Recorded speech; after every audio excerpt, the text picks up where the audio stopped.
बोलिए सद्गुरुदेव भगवान की जय। तो कल कथा का शुभारंभ हुआ। आज कथा का दूसरा दिवस। श्री सूत जी के माध्यम से नैमिषारण्य के पावन क्षेत्र में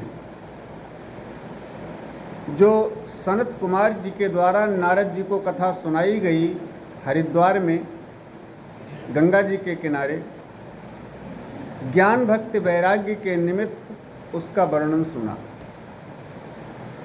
जिसमें सनत कुमार जी ने यहाँ तक बताया कि कथा प्रारंभ होते होते जैसे पहला डोज दिया गया, ज्ञान वैराग्य तरुण हो गए, भक्ति प्रसन्न हो गई, प्रफुल्लित हो गई, हंसने लगी, भगवान विष्णु का प्राकट्य हुआ। इसके बाद सनत कुमारों ने ध्रुव जी की कथा, ये धुंधकारी की कथा सुनाई।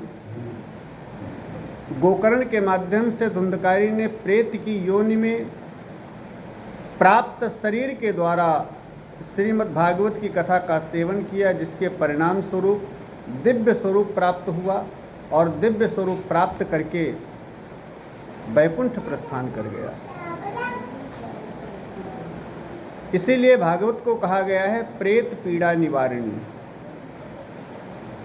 जिंदा व्यक्ति अगर भागवत जी से जुड़े तो उसका कल्याण तो होता ही है, लेकिन सनत कुमार जी कहते हैं कि जिंदगी में कोई अच्छे काम न हो पावे जिससे, और घोर पाप कर्म करता हुआ शरीर को त्याग करके अगले जन्म में प्रेत की योनि प्राप्त करे, और किसी संयोग से प्रेत की योनि में भी भागवत जी का संयोग बन जाए तो उस प्रेत का भी उद्धार हो जाता है।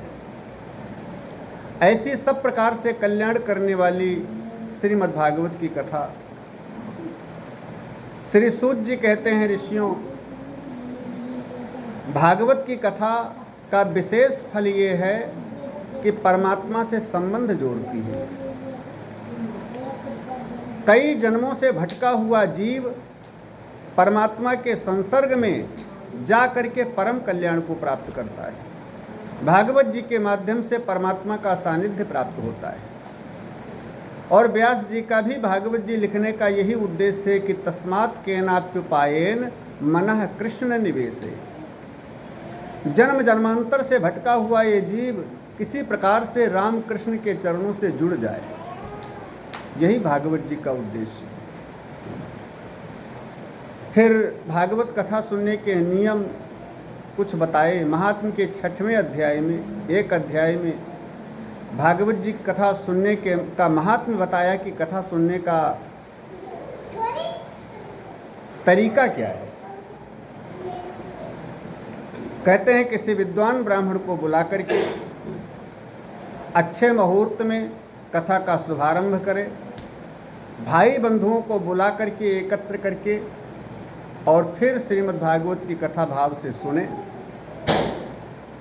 मानव जीवन पाने के बाद भागवत जी से जुड़ना यह मनुष्य जीवन का लक्ष्य होता है, इसलिए भागवत से जुड़ना अवश्य चाहिए मानव जीवन प्राप्त करने के बाद। अब महात्मा की कथा कहने के बाद श्री सूत जी ने प्रथम स्कंद प्रारंभ किया है। आज भागवत जी के प्रथम स्कंद से हम प्रारंभ करते हैं। आए भाव से सुने। उसके पहले हम सब मिल करके भगवान कृष्ण के नाम का उच्चारण करें भाव से। सभी लोग बोलेंगे,